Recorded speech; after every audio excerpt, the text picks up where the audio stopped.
ரைட்ரா, right, புரிஞ்சு போச்சு. இன்றைக்கும் சேதுபதி என்ன பண்ண போகிறாரு அப்படிங்கிறது நல்லாவே புரிஞ்சு போச்சு. மொதல் ப்ரோமோ பார்த்தீங்கனாலே உங்களுக்கு கிளியராக தெரிஞ்சிருக்கும். ஆஸ் யூஷுவல் சேது அண்ணன் எதை அட்ரஸ் பண்ண போகிறாரு அப்படிங்கிறது. ஓவர் ரியாக்ட் பண்ணுறாங்களாமா. யார் அது ஓவர் ரியாக்ட் பண்ணுறது? நானும் யோசிக்கிறேன், யார் அது ஓவர் ரியாக்ட் பண்ணுறது? இந்த வாரம் முழுக்க இந்த டாஸ்க் நடந்துச்சு. இந்த டாஸ்கில் ஒன்றுமே நடக்கலை. டாஸ்க்கே முதல்ல ஒரு முக்கியமான டாஸ்க் தான். அதில் ஓவர் ரியாக்ட் பண்ணது யார்? ஒரு சாம்பார்ரா பாயிண்ட்டு அப்படின்னு வியாழக்கிழமை ஒரு சம்பவம் நடந்தது. வியாழக்கிழமையா இல்லை வெள்ளிக்கிழமையா? வியாழக்கிழமை தானே நைட்டு. திவ்யா தான் இன்றைக்கி கண்டென்ட். அதுக்கு மேலே ஓவர் ரியாக்ட் பண்ண ஒரு அம்மா இருக்குது. அந்த அம்மா விட்டுருவாப்பில். அது மட்டும் இல்லாமல் இந்த வீட்டுக்குள்ளே கேட்க வேண்டிய 2 பேர் இருக்காங்க. அதாவது இந்த வீட்டையே, ஒட்டுமொத்த பிக் பாஸ் வீட்டையுமே ஒரு ஓயோ ரூம் மாதிரியும் ஒரு பிட்டு படம் எடுக்கிற ஒரு செட்டு மாதிரியும் மாற்றிக்கிட்டு இருக்கக்கூடிய ஆட்களை விட்டுருவாப்பில். அதாவது நம்ம சேது சார் எப்படின்னா, ஒருத்தன் பக்கத்தில் கத்தி குத்து வாங்கி ஒருத்தன் ஒரு கத்தியால் குத்தி அவனை நார கிழிச்சி அப்படியே ரத்தம் சொட்ட நிற்பான். அவனை விட்டுருவாப்புல. ஒருத்தன் பக்கத்தில் அச்சுன்னு தும்பியிருப்பான்.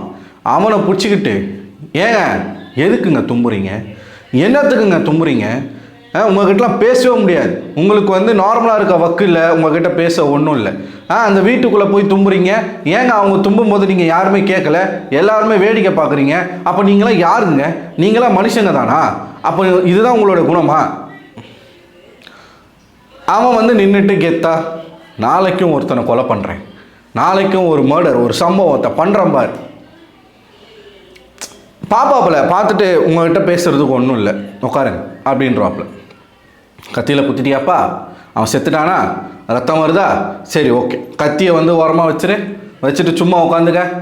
நான் யாரெல்லாம் அந்த கொலையை வேடிக்கை பார்த்தது, நீ தானா, எதுக்கு வேடிக்கை பார்த்த? இவனுங்க கடைசி வரைக்கும் கேட்க மாட்டானுங்க, ஹவுஸ்மேட்ஸ்குள்ளே அடிச்சுக்கிட்டு சாவணும். இப்போது இவர் எதெல்லாம் கேட்க போகிறாரு அப்படின்னு நான் யோசிக்கிறேன். அப்படின்னு பார்த்தீங்கன்னா 2 விஷயந்தான் மக்களுக்கு இதுக்கு இவ்வளோ ரியாக்ட் பண்ணியிருக்க வேண்டாமோ அப்படின்னு தோணுச்சு. ஒன்று, சாண்ட்ரா கனி மேலே பழி போட்ட அந்த ஒரு விஷயம், அதை பயங்கரமாக கனிக்கு ஆதரவாக நிறைய பேர் செம்ம எடிட்லாம் போட்டு இது பண்ணிகிட்டு இருந்தாங்க. ஆக்சுவலாக கனி அவர்கள் கேட்டது சரிதான், ஆனால் பெனிஃபிட் ஆஃப் டவுட் சாண்ட்ரா கிட்ட இருக்குது.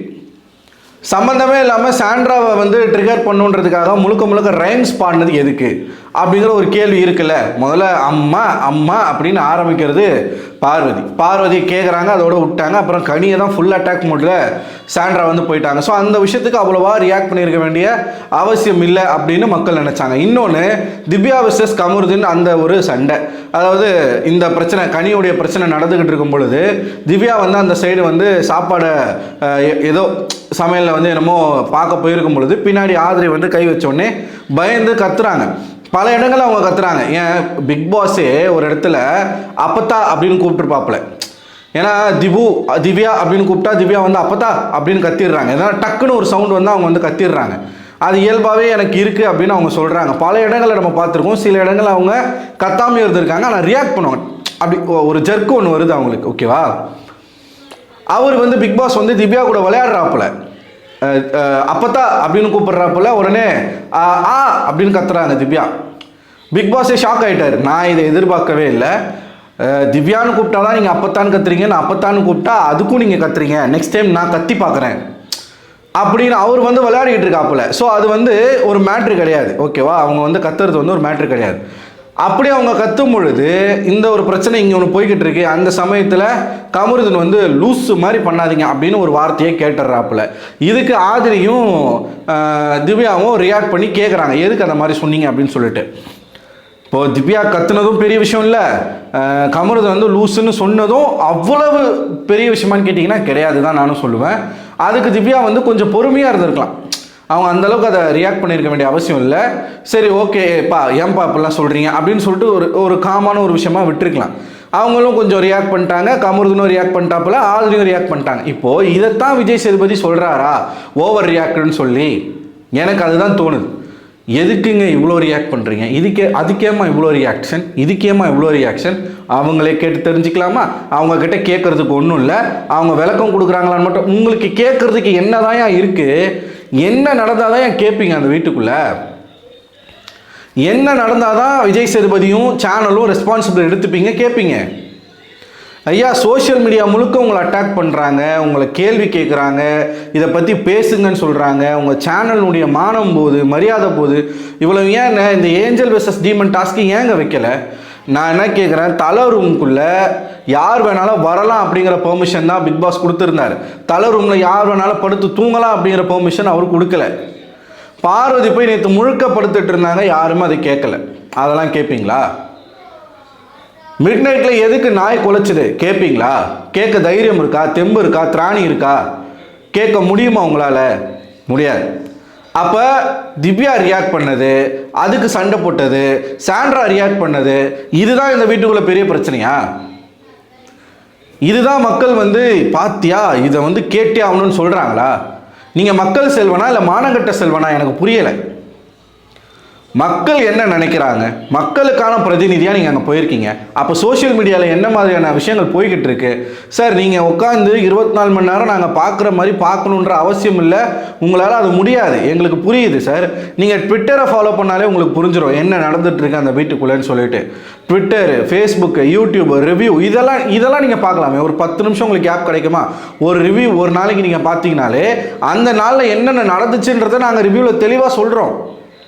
அப்போ அதை வச்சு நீங்கள் பேசலாமே. டாக் பேக்கில் சொல்லுவாங்க சார், நீங்கள் ஒன்றும் கொத்தடிமை கிடையாது, விஜய் டிவினுடைய கொத்தடிமை கிடையாதுல்ல விஜய் சேதுபதி. உங்களுக்குன்னு ஒரு பவர் இருக்குல்ல, உங்களுக்குன்னு ஒரு மாண்பு இருக்குல்ல, நீங்கள் சோஷியலி ரெஸ்பான்சிபிள் பர்சன் தானே, சமுதாயத்தின் மீது அக்கறை கொண்ட ஒரு நபர் தானே சார். இல்லை அதுவும் இல்லையா? இல்லைன்னா சொல்லிடுங்க. அப்படி இருக்கிற ஒரு நபர் எதை கேட்கணும், எதை கேட்கக்கூடாது, எதை பெருசாக பேசணும், எதை கண்டுக்கக்கூடாதுன்னு உங்களுக்கு தெரியாதா? இப்போ இவங்க ஓவர் ரியாக்ட் பண்ணது, இதை கத்துன, இது ஒரு மேட்ரா? இதுக்கு ஒரு ப்ரோமோ தேவையா?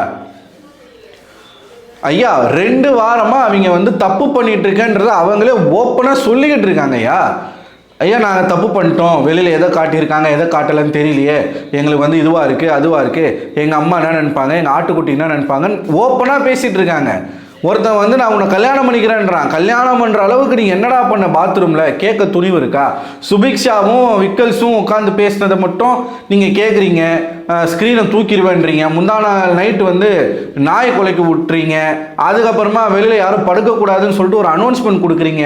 சம்பந்தப்பட்ட இருவரை நேரடியாக கேள்வி கேட்கிற தைரியம் ஏன் சேனலுக்கு இல்லை? ஏன் வரல? மற்ற ஷோவில் இது நடக்குமா? கன்னட பிக் பாஸில் இப்படி நடக்குதா? அங்கே சுதிப்பு வச்சு செய்கிறாப்புல சார். அவங்கள கொஞ்சமாச்சும் ஃபாலோ பண்ணுங்க, பாருங்க சார். உடனே நீங்கள் என்ன சொல்லிடுவீங்க? சேனலை மாற்றிருங்க, ரிமோட் உங்கள் கையில் தானே இருக்குது, ஏன் குழந்தைங்களாம் பார்க்க? இதுதானா சார் உங்கள் பதில்? இதானா சோஷியல் ரெஸ்பான்சிபிள்? சீரியஸ்லி நீங்கள் பொலிட்டிக்கலி ரைட்டான பர்சனானே எங்களுக்கு தோணும். இதில் வேறு நான் எலெக்ஷனில் என்னென்னா ஓட்டு போடுங்கன்றீங்க. உங்களை நம்பி எவன் ஓட்டு போடுவான்? இங்கே தமிழ்நாட்டில் உச்ச நடிகராக இருக்கக்கூடிய தலைவர்களுக்கே, சினிமாவிலேருந்து இப்போ வர்றவங்களுக்கே அரசியல்னா என்னன்னு தெரியல, சோஷியலி ரெஸ்பான்சிபிள்னா என்னன்னு தெரியல, கொள்கைனா என்னன்னு தெரியல, கோட்பாடுனா என்னன்னு தெரியல. நீங்கள் ஓட்டு போடுங்கன்றீங்க. நீங்கள் ஒரு ஷோவே ஒழுங்காக நடத்த வக்கு இல்லை. உங்களுக்கு ஓட்டு போடணுன்னு எங்களுக்கு தேவையே இல்லை. ஃபன்னாக தான் சொல்கிறீங்க. இது எல்லாத்தையுமே நம்ம ஃபன்னாக எடுத்துக்க முடியாது.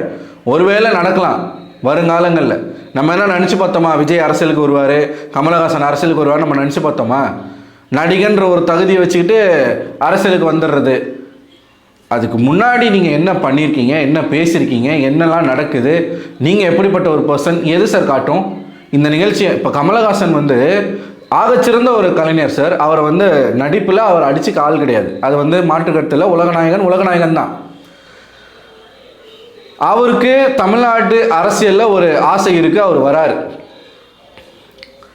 அப்படிப்பட்ட உங்களை விட உயர்ந்த ஒரு ஸ்தானத்தில் இருந்தவர் தான் சார் கமலஹாசன். அவருக்கே தமிழ்நாட்டில் என்ன நிலைமை? இந்த பிக் பாஸ் ஷோ மூலமாக அவர் நடந்துக்கிட்ட செயல் பிடிக்காமல் மக்கள் அவரை தூக்கி போட்டாங்க அரசியலில். நீங்கள் தொடர்ச்சியாக உங்களுக்கு வயசு இருக்குது, இன்னும் நீங்கள் ஒரு 20-25 வருஷம் நீங்கள் நடிக்கிறதுக்கு உங்களுக்கு அதுக்கேற்ற வயது இருக்குது. இங்கே தான் நீங்கள் இருக்க போகிறீங்க, மக்களை சந்திக்க போகிறீங்க, மக்களை பார்க்க போகிறீங்க. கேவலம் ஒரு ஷோ, 3 மாதம் நடக்கிற ஒரு ஷோ, அந்த 3 மாதம் நடக்கிற ஷோலேயே உங்களால் கேட்க வேண்டிய கேள்விகளை நேர்மையாகவும் தைரியமாகவும் தெம்பாகவும் திராணியுடனே கேட்க முடியல அப்படின்னா, நீங்கள் சில பேரை காப்பாற்றிட்டு ஒன்றுமே செய்யாதவனை நீங்கள் பலி கொடுக்குறீங்க அப்படின்னா, அப்போ நீங்கள் யார்? நீங்கள் மனிதரா அப்படின்ற கேள்வி மக்களுக்கு வருமா? நீங்கள் அவங்கள கேட்குறீங்க. நீங்களாம் மனுஷங்க தானா, வேடிக்கை பார்க்குறீங்களே, அவங்கள கேட்க சொல்கிறீங்களே, நீங்கள் எங்கே சார் கேட்க போகிறீங்க? இல்லை ஒரு வேளை ஹோஸ்ட்டு இப்போ வினோத் எஃப்ஜெல்லாம் வந்து இவரை கலாய்ச்சி விட்டாங்க, அதை கேட்க போகிறாரா? எதை வேணாலும் கேளுங்க. ஆனால் எனக்கு தெரிஞ்சு சாண்ட்ராவை கேட்க வாய்ப்பு இல்லை. திவ்யாவுக்கு விழுன்னு நினைக்கிறேன். கண்டிப்பாக கடுமையான ஒரு அடி வந்து திவ்யாவுக்கு விழும். ஏன்னா அந்த பொண்ணு வந்து நேற்று ஒரு விஷயத்தை வேற உடச்சி விட்டுருச்சு. தமிழ்நாட்டில் தமிழருக்கு வாய்ப்பே கிடைக்க மாட்டேங்குதுன்னு சொல்லிட்டு ஒரு உண்மையை பேசிடுச்சு. உண்மையை பேசினா இங்கே பலருக்கும் பிடிக்காது, இவருக்கும் பிடிக்காது. இவருக்கு ஏன் பிடிக்காதுன்னு நான் சொல்ல வேண்டிய அவசியம் இல்லை. நீங்களே ஆராய்ஞ்சு பார்த்துக்கோங்க. இவர் யார், எங்கேருந்து வராரு, நீங்களே பார்த்துக்கோங்க. எனக்கு தெரியாதுப்பா, நம்ம வந்து ஏதோ சொல்கிறதுக்கு இல்லை. ஸோ ப்ரோமோ மொக்கையான ப்ரோமோ, மிக மிக மொக்கையான ப்ரோமோ. ஓகேவா? பார்வதி செய்யக்கூடிய செயல்களுக்கு ஒரு விதமான ஒரு நரேஷன் வந்து வெளியில் செட் பண்ணிகிட்ருக்காங்க. அதை பற்றியும் நம்ம பேசுவோம். ஸோ நீங்கள் என்ன நினைக்கிறீங்க மக்களை? இப்போ இந்த ப்ரோமோவை பார்த்து இதில் ஒன்றுமே இல்லை கீழே, எல்லாமே அப்படி தான் இருக்குது. இவர் வீக்கெண்ட் எபிசோடே வர இதில் ஒன்றுமே இல்லை கீழே போட்டுரு அப்படிங்கிற மாதிரி தான் இருக்குது. நீங்கள் என்ன நினைக்கிறீங்க? உங்களோட கருத்துக்களை மறக்காமல் தெளிவாக உங்கள் மனசில் பட்டதை பேசுங்க, பேசி விடுங்க. இது உரைக்கணும் அப்படின்னா 4 பேருக்கு இந்த வீடியோவை ஷேர் பண்ணுங்கள், ஹைப் பண்ணுங்கள்.